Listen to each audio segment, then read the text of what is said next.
What is malaria? And importantly, why do I have this mosquito drawn here? That seems a little bit weird.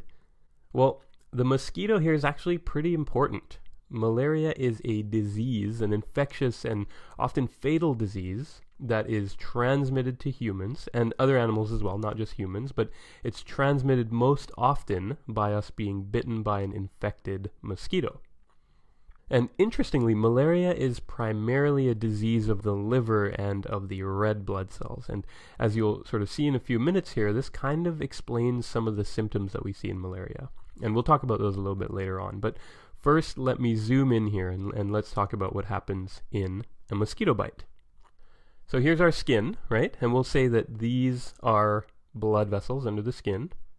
And here's our blood. And out here is our friendly, well, not so friendly in this case, but our mosquito. And what is she doing here? Like, why are mosquitoes always biting us? Well, it's because they need to feed on blood in order to survive, right? They're like little flying vampires, which incidentally is my personal worst nightmare. So that's what she's doing around here. She's trying to get at our blood by biting us. Real nice. So to do that, she will poke her little proboscis, that's what this pointy mouth thingy is called, a proboscis, through our skin to access all of our blood vessels underneath. And from there, she'll start to suck up some blood, right? And she'll start to fill up her little thieving tummy. And then she'll take off, all satisfied, right? She's happy and she goes off. And that's not usually a problem for us. I mean, I'm not advocating for mosquitoes here. People get bitten by mosquitoes all the time and they're fine. But some mosquitoes, particularly ones that live in certain more tropical parts of the world, right, closer to the equator, like some African countries and some Asian countries and some Latin American countries, some mosquitoes, the majority of which are in these areas, carry a parasite called Plasmodium. And there's a couple different types of Plasmodium, but for now we'll focus on Plasmodium falciparum. Because this type causes the highest number of deaths in humans. Alright, so now let's add in some parasites to our mosquito here and see what happens when someone gets bitten by an infected mosquito. And actually, let me point out that I keep saying she when I talk about our mosquito here, and that's because the Plasmodium parasite is usually transmitted by a female Anopheles mosquito. Anopheles is just a genus. And that's because females feed on blood, while the male mosquitoes feed on other things like nectar from flowers and plants and such. So how does she do it? Well, once she's happily sort of drinking our blood, some of the parasites from within her saliva, they'll sort of swim over from inside her mouth to our bloodstream. So that's kind of step one of the infection. And what happens after that is that the parasites, which are actually called sporozoites at this stage, they have their own special name, sporozoites, and there's usually a whole bunch of them. They swim through our bloodstream until they get to our liver. And then they say to themselves, hey, this looks like a really fun place to hang out. Let's stay here for a while. So they do. They actually infect our liver cells, and they hang out in the liver for a couple weeks, usually about 2 weeks. And when they're in our liver cells, they're not just passively hanging out. They're actually reproducing. So they're asexually reproducing, and they're creating thousands of little parasite babies, little offspring. And so they reproduce, and they reproduce, and they reproduce for a couple of weeks until they build up this massive army of merozoites. That's what they're called at this stage, merozoites. And when they're good and ready, they burst out of our liver cells, which obviously kills the liver cell, unfortunately, and they enter back into the bloodstream. And so this form of Plasmodium, merozoites, they're going to go on and infect our red blood cells. So they'll find red blood cells in our bloodstream, not really too hard to do, and from there they'll get inside them. Red cells are their new home. And you know, from here, things get even more interesting. So some of the merozoites, they do exactly what they did in the liver cells. They asexually reproduce. They create tons and tons and tons of new merozoites, which burst out of the red blood cells and go on to infect more red blood cells. But another group of merozoites, once they infect a red blood cell, they kind of shapeshift. They do this really weird thing where they change form. into what are called immature gametocytes, and some will be male and some will be female. And this will all make sense in a minute here, so you'll just have to bear with me for a second and you'll see what these gametocytes do.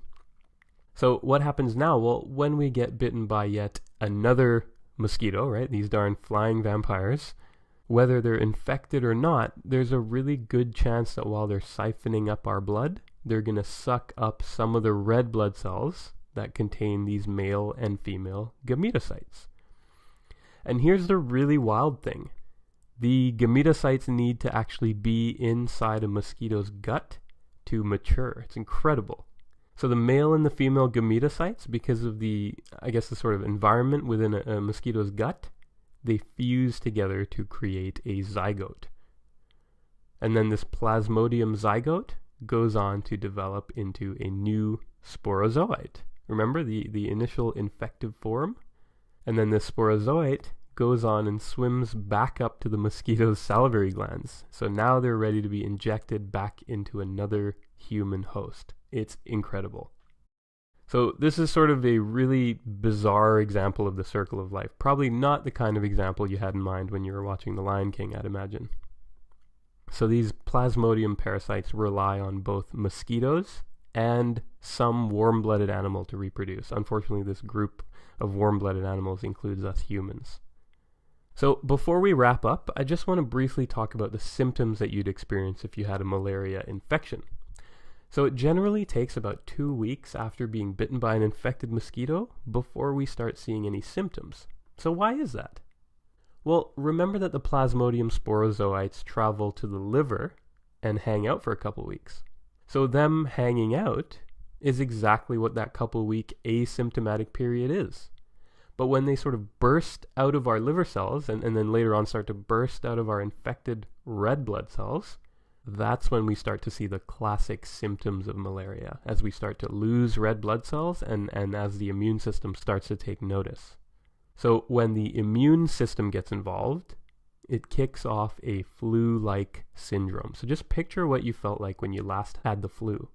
It's really similar to that, but quite a bit more dangerous. So things like really high fevers and headache and, muscle pain and just generally feeling really unwell. And there's actually a classic symptom associated with malaria called paroxysm, temperature paroxysm, where the person will sort of cycle between sudden coldness and shivering and fever and sweating.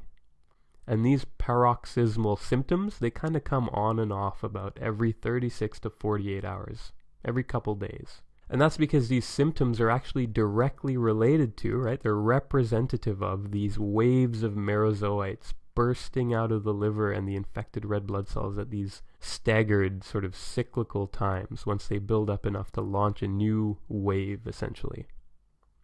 And remember how I said that red blood cells are getting destroyed? Well, red blood cells, inside them, they have these proteins called bilirubin proteins. And when they leak out into our bloodstream, they tend to deposit under our skin. And just them being there gives our skin a bit of a yellowish tinge. So this is known as hemolytic jaundice. Jaundice referring to the yellowing of the skin, and hemolytic means the bursting of red blood cells, which is why it's happening.